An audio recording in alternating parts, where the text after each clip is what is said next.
Hi, I wanted to talk today about some research information that shows that lots of good board members in the not-for-profit sector are under stress and are considering quitting. I'll have to say it's a bit noisy here today, so apologies, but I wanted to get this short video out here. So here goes. The research shows that 2 out of 3 Australian board members have seriously considered quitting because of stress. Not because they don't care, but because they're burning out. That's from a recently released research paper this week from the Institute of Community Directors Australia, who surveyed 575 board members across Australia. And the findings reveal something most boards don't want to admit. And I'll talk to that in a moment. I'm Andrew Wright from Your Board Mate, and I've rescued organisations after they faced collapse. So this information is really pertinent. Looking at the research, here's what the research I think really means. The research found 3 clear patterns. First, chairs are drowning. Over half report frequent stress from workload, compliance, and managing board dynamics. One chair said, "I'm overworking because others aren't meeting their commitments." But here's what I see when I walk into these situations. The chair is sometimes a symptom. Poor role clarity, no succession planning, and boards where 1 or 2 people do everything because there's no system for distributing the work around. The second finding was that small organisations are struggling most. 34% of boards with budgets underreport high stress. Many lack basic structures such as formal inductions, clear policies, and even role descriptions. 88% have no wellbeing policy at all, and of course that's contributing. The third point is that the compliance burden is real. One board member wrote that governance feels like a maze.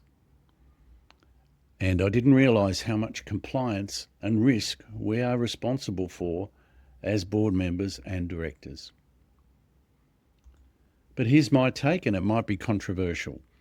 Most compliance stress doesn't come from the requirements, it comes from not having the systems to manage them. The report recommends wellbeing strategies, conflict resolution training, and recognising contributions. All good. But here's what I think's missing, and that's the implementation gap. Only 16% of boards have formal wellbeing strategies. 13% put wellbeing on their agenda. Why?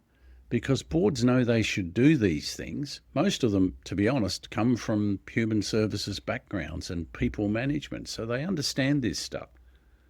The problem isn't awareness. The problem is implementation. And here's the uncomfortable truth. Some of this stress is self-imposed. If your board meetings are chaotic, that's a governance problem. If roles aren't clear, that's a governance problem. If you can't attract new members, that's a succession planning problem. Now, these are all solvable. They're simple to understand, but not easy to implement because they require changing how the board actually operates. Now, pleasingly, 83% of respondents felt fulfilled by their board service. They care about their mission. They want to contribute. The stress isn't from the work itself, it's from trying to do good work without proper systems in place. And here's what I think actually reduces board stress. I've seen this because I've implemented it and I've worked in organisations where these systems are in place. 1, proper role clarity, 1-page descriptions for each position. Who does what? Who decides what? Who's responsible for what? 2, formal induction systems. Structured onboarding for new board members. Not complicated, just documented. 3, clear decision-making processes. Document how decisions actually get made. Was it a board decision or a staff decision or from a recommendation, or how did it happen? Who approves what? What happens in emergencies? 4, real succession planning, not complicated frameworks. Identify critical knowledge, document key processes, ensure 2 people can handle essential functions. And 5, regular governance reviews, an annual health check, simple assessment. Are meetings productive? Are roles clear? Is compliance managed? Do we have succession plans? Do we manage risk? None of this is all that complicated, but it means actually implementing instead of talking about it or thinking about it and hoping things will improve. If you recognise your board in this research, high stress, unclear roles, no systems, you've got options. You can continue going as you are, you can build the new systems yourself, or you can get expert guidance from someone who's actually implemented them under pressure. That's what your board mate provides: practical advisory support and services for boards dealing with exactly these challenges.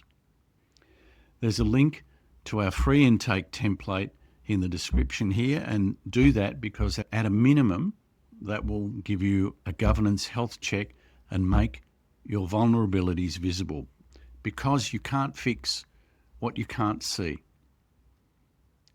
So that's just a quick overview of the ICD report, which is really interesting.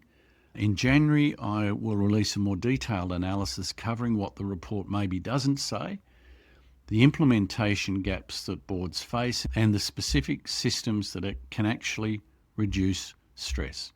Subscribe on YouTube to your board mate so you don't miss it. I'm Andrew Wright from Your Board Mate, and thanks for watching.